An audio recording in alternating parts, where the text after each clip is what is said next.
Quý cô chú ơi, cho tôi hỏi thật một điều. Huyết áp có ổn định không?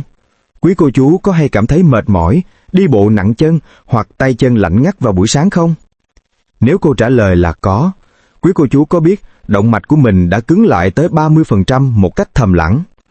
Tôi biết hầu hết quý cô chú đều nghĩ bột yến mạch là vị cứu tinh tốt nhất cho tim mạch.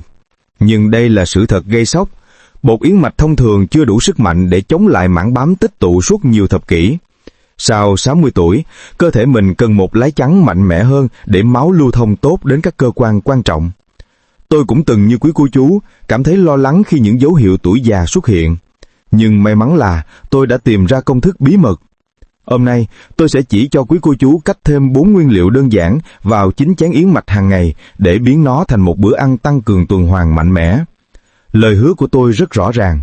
Chỉ cần làm theo công thức này, quý cô chú sẽ bắt đầu cảm nhận được sự khác biệt chỉ trong vài tuần. Năng lượng buổi sáng rõ rệt hơn, tay chân ấm hơn và huyết áp được hỗ trợ ổn định hơn. Quý cô chú nhất định phải xem hết video này vì tôi sẽ chỉ ra sai lầm lớn nhất khi quý cô chú chọn hạt lanh, thứ khiến mọi lợi ích về cholesterol tan biến. Thành phần cuối cùng là một loại hạt quen thuộc, nó giúp phục hồi tính đàn hồi của mạch máu và có thể cải thiện lưu lượng máu ngay lập tức. Vấn đề là động mạch lão hóa tự nhiên mất đi tính linh hoạt, dẫn đến tắc nghẽn thầm lặng. Giải pháp là tăng cường yến mạch bằng các chất dinh dưỡng tự nhiên giúp quét sạch cholesterol, bảo vệ thành mạch và thư giãn mạch máu. Nếu quý cô chú đã sẵn sàng biến bữa sáng thường ngày thành nghi thức làm sạch động mạch mạnh mẽ, thì hãy cùng tôi bắt đầu ngay với thành phần đầu tiên, một loại hạt nhỏ bé nhưng vô cùng quyền năng, giúp quét sạch cholesterol xấu ra khỏi cơ thể quý cô chú mỗi ngày. Như tôi đã hứa, nguyên liệu đầu tiên này cực kỳ đơn giản, nhưng lại là vũ khí mạnh mẽ nhất để giải quyết vấn đề lớn nhất của tim mạch sau tuổi 60, cholesterol xấu. Đó chính là hạt lanh xay. Quý cô chú nhìn nó nhỏ bé vậy thôi, nhưng đây là một trong những thực phẩm mạnh mẽ nhất quý cô chú có thể thêm vào chén yến mạch buổi sáng của mình. Tôi muốn quý cô chú hình dung thế này. Hạt lanh hoạt động như những miếng bọt biển tự nhiên bên trong cơ thể. Bí quyết nằm ở chất xơ hòa tan đặc biệt của nó. Khi quý cô chú ăn vào, chất xơ này không đi đâu cả, mà nó tìm đến và bẫy các hạt cholesterol xấu ngay trong đường tiêu hóa. Nó nhẹ nhàng quét chúng ra khỏi cơ thể trước khi chúng kịp cứng lại và dính vào thành động mạch, gây ra tình trạng hẹp và tắc nghẽn. Thật tuyệt vời phải không quý cô chú? Đang âm thầm dọn dẹp những chất béo thừa thải đó mỗi sáng. Và sự thật chứng minh, điều đó không phải là lời đồn. Trong một nghiên cứu dài hạn, những người lớn tuổi chỉ cần thêm hạt lanh vào chế độ ăn của mình đã thấy cholesterol xấu giảm tới 10% chỉ sau 4 tuần. Nhưng hạt lanh không chỉ là người dọn dẹp, nó còn là thợ sửa chữa.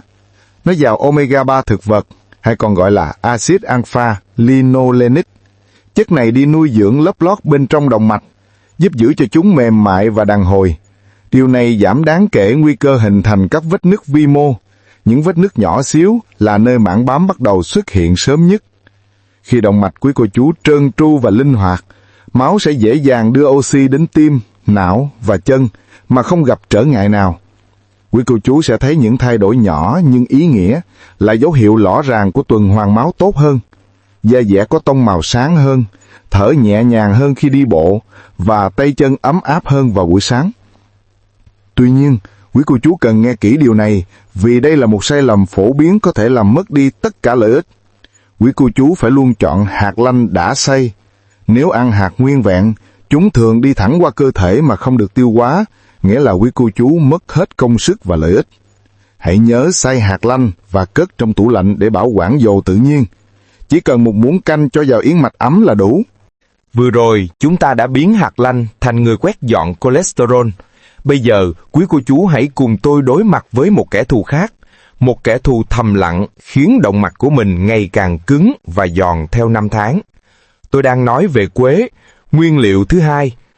Hầu hết quý cô chú nghĩ quế chỉ thêm hương vị và sự ấm áp cho bát yến mạch, nhưng đó chỉ là phần nổi thôi. Quế thực chất là một lá chắn tự nhiên chống lại tổn thương do đường.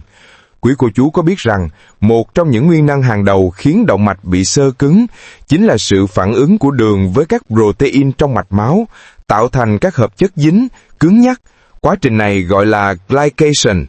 Sau tuổi 60, cơ thể mình thường xử lý những đợt tăng đột biến đường huyết kém hiệu quả hơn. Khi quý cô chú ăn sáng, đường trong máu tăng lên, và nếu nó cứ lưu lại mãi, nó sẽ phản ứng với thành mạch, biến mạch máu vốn dĩ mềm dẻo thành những ống dẫn cứng nhắc. Đây là nơi quế bước vào cuộc chính. Quế làm chậm tốc độ carbon hydrate phân hủy thành đường. Nói một cách đơn giản, quế giúp giữ cho dòng máu của quý cô chú luôn bình tĩnh, duy trì mức gluco ổn định thay vì tăng vọt đột ngột. Nhờ khả năng kiểm soát đường này, các nghiên cứu đã chỉ ra rằng những người dùng quế hàng ngày có thể giảm đường huyết lúc đói và cải thiện độ nhạy insulin tới 24%. Con số này rất lớn, nó giúp giảm đáng kể áp lực và căng thẳng lên động mạch của quý cô chú. Quế còn chứa nhiều polyphenol, những chất chống oxy hóa mạnh mẽ giúp dịu chứng viêm bên trong mạch máu. Khi mạch máu được bảo vệ khỏi sự tấn công của đường, quý cô chú sẽ cảm nhận được sự khác biệt rõ rệt trong sinh hoạt hàng ngày, năng lượng ổn định hơn, không còn cảm giác uể oải hay sương mù não sau bữa ăn, tay chân ấm hơn, tâm trạng cũng ổn định và tuần hoàn máu trơn tru hơn suốt cả ngày. Tuy nhiên, có một điều quý cô chú cần đặc biệt lưu ý, không phải quế nào cũng như nhau. Nếu quý cô chú đang dùng loại quế cassia phổ biến ngoài siêu thị, quý cô chú có thể đang vô tình gây căng thẳng cho gan do hàm lượng coumarin cao. Quý cô chú nên tìm kiếm quế Ceylon, còn gọi là quế thật. Nó có hương vị nhẹ nhàng hơn và mức coumarin thấp hơn nhiều, an toàn hơn khi dùng hàng ngày. Hãy bắt đầu với nửa thìa cà phê, rắc nhẹ lên yến mạch sau khi nấu để giữ trọn vẹn tinh dầu của nó. Bát yến mạch của quý cô chú sẽ thơm, ngọt và thỏa mãn hơn rất nhiều mà không cần thêm một giọt đường nào.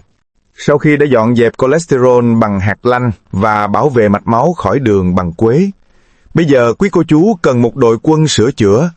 Chúng ta cần những chiến binh giúp trẻ hóa và phục hồi lại lớp lót bên trong động mạch đã phải làm việc vất vả suốt nhiều thập kỷ.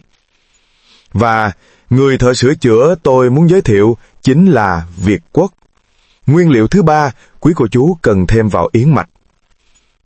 Quý cô chú có thấy màu xanh đậm, tím sẫm tuyệt đẹp của quả Việt Quất không? Màu sắc đó chính là tín hiệu cho thấy sức mạnh của chúng. Chúng chứa đầy anthocyanins, một nhóm chất chống oxy hóa cực kỳ mạnh mẽ. Quý cô chú hình dung nha, khi mình lớn tuổi, các gốc tự do, những phân tử không ổn định, tích tụ lại và bắt đầu phá hoại thành động mạch. Giống như những vết rách siêu nhỏ, những hư hỏng này là nơi xơ cứng và mảng bám bắt đầu hình thành. Việt Quất làm gì? Chúng trung hòa các gốc tự do này trước khi chúng kịp gây ra sự tàn phá, giúp bảo toàn lớp lót trơn tru của động mạch, nơi máu phải chảy qua dễ dàng. Nghiên cứu khoa học cũng xác nhận điều này.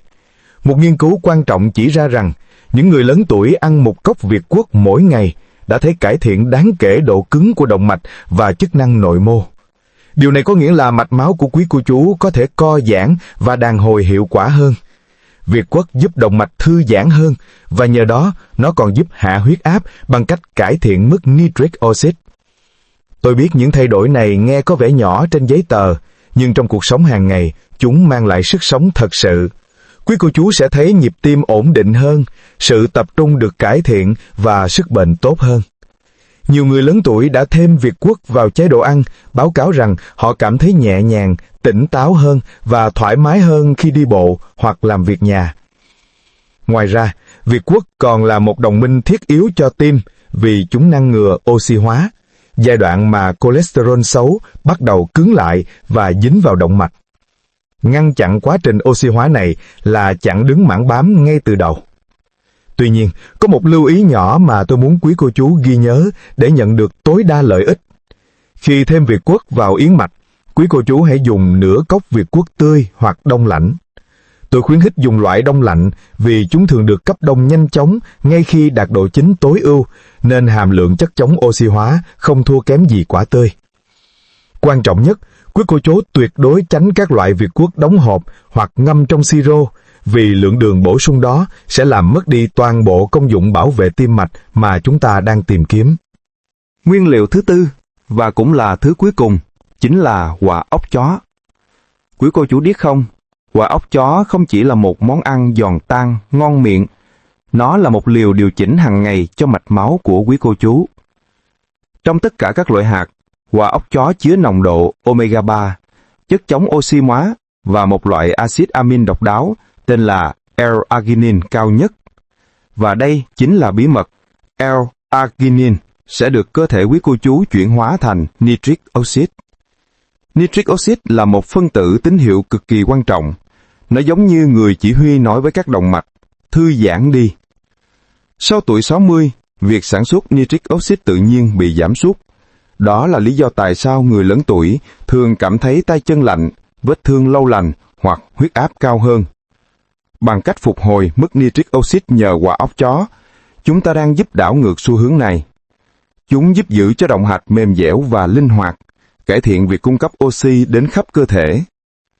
Trong nhiều nghiên cứu lâm sàng, những người ăn một nắm nhỏ quả óc chó hàng ngày đã cho thấy chức năng mạch máu tốt hơn đáng kể và mức triglycerides, một loại chất béo xấu, thấp hơn. Khi mạch máu quý cô chú giãn nở dễ dàng hơn, dưỡng chất và oxy sẽ đến các mô hiệu quả hơn. Sự cải thiện tuần hoàn máu này mang lại nhiều lợi ích hơn là chỉ hạ huyết áp. Quý cô chú sẽ thấy chức năng não được tăng cường, giảm mệt mỏi và cơ bắp phục hồi nhanh hơn sau các hoạt động. Quý cô chú có thể cảm thấy suy nghĩ minh mẫn hơn, chân bớt nặng nề và năng lượng tổng thể cân bằng hơn suốt cả ngày. Quả óc chó còn cung cấp vitamin E, magie và polyphenol, một bộ ba giúp giảm căng thẳng oxy hóa và ngăn cholesterol dính vào thành động mạch. Nó nuôi dưỡng hệ tim mạch của quý cô chú trên nhiều cấp độ, cấu trúc, chức năng và bảo vệ. Tuy nhiên, để có được lợi ích tối đa, quý cô chú chỉ nên dùng khoảng 4 đến 5 nửa quả óc chó mỗi sáng. Một mẹo nhỏ tôi khuyên quý cô chú là hãy cắt nhỏ chúng ra và thêm vào sau khi yến mạch đã nấu xong. Bằng cách này, chúng sẽ giữ được độ tròn và bảo toàn được lớp dầu tự nhiên quý giá. Quan trọng là hãy tránh các loại quả óc chó đã được muối hoặc tẩm đường, vì lượng natri hoặc caramel hóa đó có thể làm mất đi lợi ích bảo vệ tim mạch của chúng. Vậy là quý cô chú đã có công thức hoàn chỉnh để biến yến mạch thường ngày của mình thành một liều thuốc tự nhiên cho động mạch của mình. Tóm lại, 4 nguyên liệu này hoạt động như một đội ngũ tuyệt vời, hỗ trợ tim mạch quý cô chú từ nhiều góc độ. 1. Hạt lanh quét sạch cholesterol xấu. 2. Quế ổn định đường huyết, bảo vệ động mạch khỏi sự cứng nhắc do đường gây ra. 3. Việt quất sửa chữa và bảo vệ thành động mạch khỏi sự oxy hóa. 4. Và quả óc chó phục hồi nitric oxide, giữ cho mạch máu thư giãn và đàn hồi. Quý cô chú chỉ cần bắt đầu thói quen này với nửa cốc yến mạch, thêm một muỗng canh hạt lanh xay, rắc nhà quế Ceylon, nửa cốc Việt quất và một nắm nhỏ quả óc chó thái nhỏ. Duy trì thói quen này một cách nhất quán, và chỉ trong vài tuần, quý cô chú sẽ bắt đầu thấy những dấu hiệu tích cực, năng lượng rõ ràng hơn vào buổi sáng, sự tập trung tốt hơn, tay chân ấm áp hơn và các chỉ số huyết áp cải thiện trong lần kiểm tra sức khỏe sắp tới. Đây không phải là sự trùng hợp ngẫu nhiên. Đây là bằng chứng cho thấy động mạch của quý cô chú đang được chữa lành và tuần hoàn máu đang mạnh lên. Kính thưa quý cô chú, vậy là chúng ta đã cùng nhau khám phá 4 vũ khí bí mật để biến bữa sáng bằng yến mạch thông thường thành một nghi thức làm sạch động mạch mạnh mẽ mỗi ngày. Quý cô chú thấy đó, chỉ với những thay đổi nhỏ, quý cô chú đã có thể kiểm soát được sức khỏe tim mạch của mình. Chúng ta đã dùng hạt lanh xay để quét sạch cholesterol xấu trước khi chúng kịp bám vào. Chúng ta đã dùng quế Ceylon để ổn định đường huyết, bảo vệ động mạch khỏi tổn thương gây cứng. Chúng ta đã dùng Việt quất để sửa chữa và bảo vệ thành động mạch khỏi sự oxy hóa. Và cuối cùng, quả óc chó giúp phục hồi nitric oxide, giữ cho mạch máu thư giãn và đàn hồi. Quý cô chú chỉ cần kiên trì với thói quen đơn giản này. Đây không phải là sự trùng hợp ngẫu nhiên, mà là những dấu hiệu rõ ràng cho thấy động mạch của quý cô chú đang được chữa lành và tuần hoàn máu đang mạnh lên. Nếu quý cô chú đã cảm thấy video này hữu ích, nếu quý cô chú muốn mạch máu của mình được bảo vệ và năng lượng của mình kéo dài hơn suốt cả ngày, thì xin quý cô chú đừng ngần ngại, hãy nhấn nút thích video này. Điều này giúp nội dung giá trị này lan tỏa đến nhiều người cao tuổi khác đang tìm kiếm giải pháp đơn giản và tự nhiên cho sức khỏe tim mạch. Hãy chia sẻ video này với một người thân hoặc bạn bè mà quý cô chú quan tâm. Đôi khi, sự thay đổi nhỏ nhất chỉ là những gì mình cho vào bát yến mạch để tạo ra sự khác biệt lớn nhất cho sức khỏe sau tuổi 60. Và quan trọng nhất, hãy đăng ký kênh của tôi. Điều này đảm bảo quý cô chú không bỏ lỡ bất kỳ bí quyết chăm sóc sức khỏe nào khác mà tôi sẽ chia sẻ. Nếu quý cô chú đã bắt đầu thêm các nguyên liệu này vào bữa sáng, hãy bình luận ở bên dưới và cho tôi biết quý cô chú cảm thấy như thế nào sau một vài tuần nha. Chăm sóc sức khỏe tim mạch không cần phải phức tạp hay tốn kém, chỉ cần kết hợp thói quen này với vận động nhẹ nhàng, ngủ sâu và uống đủ nước, quý cô chú đã thực hiện những bước quan trọng nhất cho sức khỏe tim mạch lâu dài của mình, thậm chí là trước 9 giờ sáng mỗi ngày. Xin chân thành cảm ơn quý cô chú đã dành thời gian quý báu theo dõi. Chúc quý cô chú luôn khỏe mạnh và tràn đầy năng lượng.